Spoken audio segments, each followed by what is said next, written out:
Hi friends, welcome back to Shelby in the Book Club. I am Shelby Monet, and today we're doing my April TBR. I cannot believe it is the second quarter of the year already. I feel like somebody has pressed like the fast forward time on the time, and I need them to like slow down. Just slow down a little bit. I have 7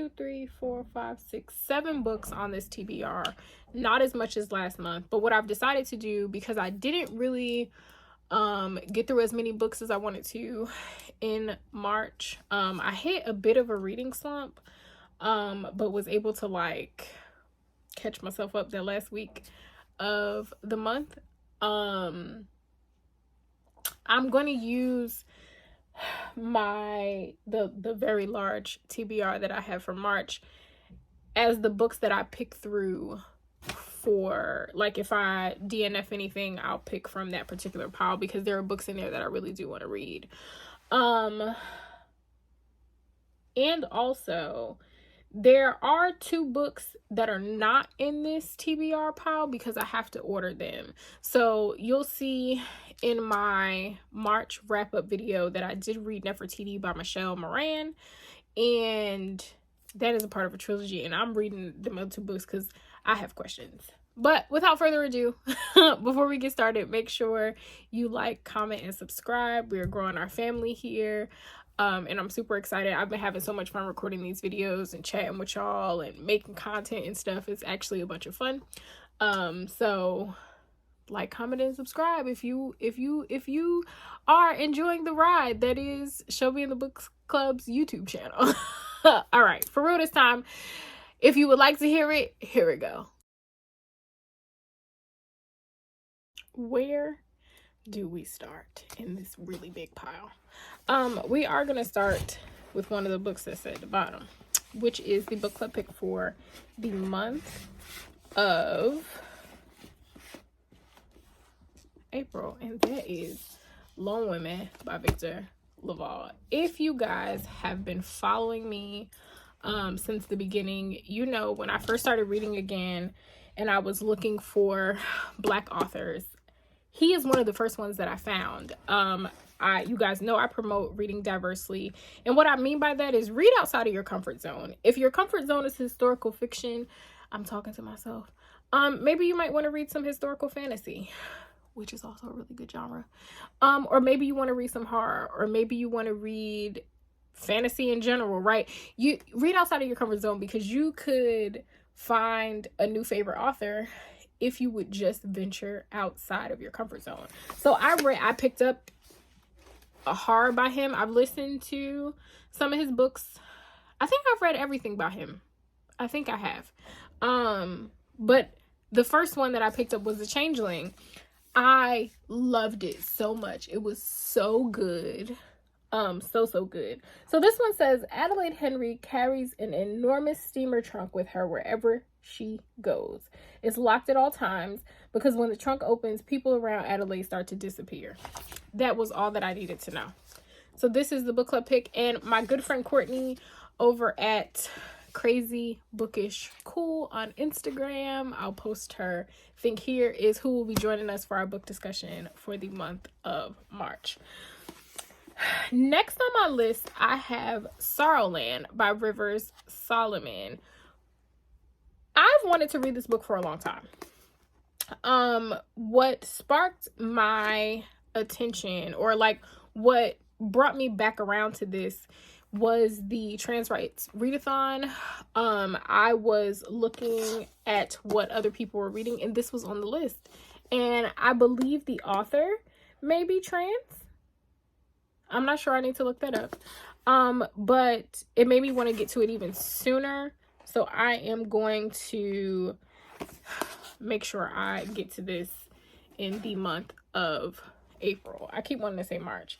Next, we have The Violin Conspiracy. Oh, I didn't tell y'all what. Sorry. Let's go backwards. This one, it says, Vern, 7 months pregnant and desperate to escape the strict religious compound where she was raised, flees for the shelter of the woods. There, she gives birth to twins and plans to raise them far from the influence of the outside world. I'm gonna read this. This is the month that I read it, because also I'm interested in cults, and it sounds like she's escaping a cult. Okay, now back to the Violin Conspiracy. So this I got because some of my bookish friends love it, some of them hate it. I've had some people say that they actually did really enjoy it. So I don't know. It says Ray McMillan has a gift and a dream. He's determined to become a world-class professional violinist, and nothing will stand in his way. Not his mother, who wants him to stop making such a racket. Not the fact that he can't afford a violin suitable for his talents. Excuse me, not even the racism and the prejudice inherent in the often rarefied world of classical music. When Ray discovers that his beat-up family fiddle is actually a priceless Stradivarius, all his dreams suddenly seem within reach. Together, Ray and his violin take the world by storm, but on one eve of the renowned and cutthroat Chavsky competition, the Olympics of classical music, the violin is stolen. A ransom note for $5 million left in its place. Ray feels like he's lost a piece of himself. As the competition approaches, Ray must not only reclaim his precious violin, but prove to himself and the world that no matter the outcome, there's always been a truly great musician within him. Sounds interesting. The last time I tried to read a book that involved music, I was disappointed. Now, this next book, I'm really excited to read. It is a fantasy. It's something that I kind of picked up on a whim because I saw the blurb on the front of it was by Marlon James, who I have enjoyed the books by him that I have read. Are you going to focus? There we go. Focus, focus, focus. This is Mordeau by Alex Phoebe. So it says, God is dead, his corpse hidden in the catacombs beneath Mordeau. In the slums of the sea-battered city, a young boy called Nathan Treves lives with his parents, eking out a meager existence by picking treasures from the living mud and the half-formed, short-lived creatures it spawned. Until one day, his desperate mother sells him to the mysterious master of Mordeau. Damn, mama. The master derives his magical power from feeding on the corpse of God, but Nathan, despite his fear and lowly station, has his own strength, and it is greater than the master has ever known. Great enough to destroy everything that the master has built if only Nathan can discover how to use it. That's all I really needed to know. And that is not why I picked this book up. So I've been getting in the habit of when I do pick up a book and I'm not really sure about it, I kind of try to read the first page, right? Or I try to look for some of the bookish, like, green flags that I have, one of which being a map. There is a map in this book, but this is what sold me on the book. It says, if during reading Mordeau, you find yourself confused by all the unfamiliar things, there is a glossary at the back. Be careful. Some entries contain information unknown to the protagonist. There's a school of thought that says that the reader and the hero of a story should only ever know the same things about the world. Others say that transparency in all things is essential, and no understanding in a book should be hidden or obscure, even if the protagonist doesn't share it.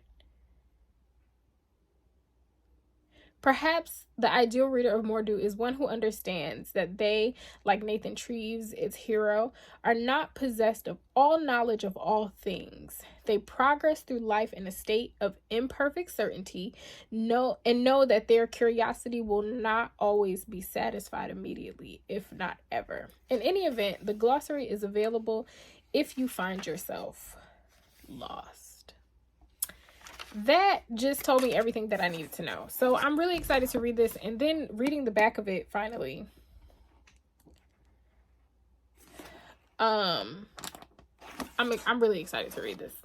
And it's not, or maybe it is a hefty one. Oh, this is about 600 pages. Well, no, this looks like the glossary. Hold the phone, guys. Hold the phone.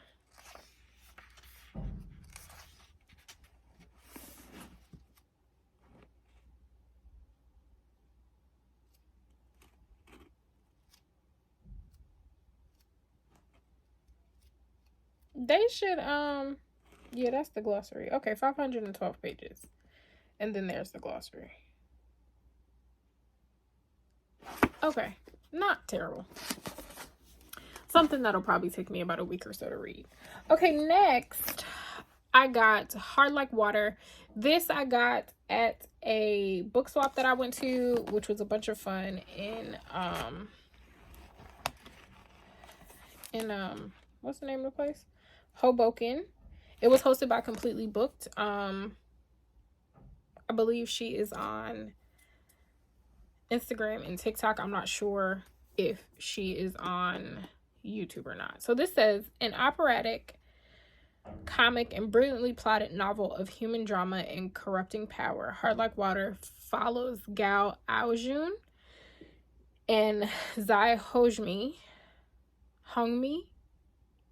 correct me, two communist revolutionaries whose shared passion for the party compels them to fall desperately in love with each other, an industrious secret they must hide from their families and neighbors in their backwater village. Yet when their torrid relationship is finally discovered, their dreams of a bright future together begin to fray.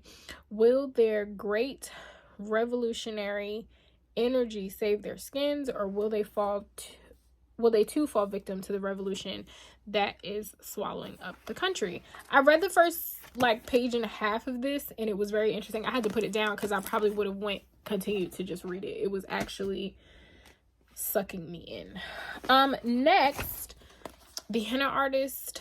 I got the paperback copy of this. I do have a hard copy somewhere. And I learned that this is a part of a trilogy. I did not know that. So this says, escaping from an abusive marriage, 17-year-old Lakshmi makes her way from her 1950s rural village to the vibrant pink city of Jaipur.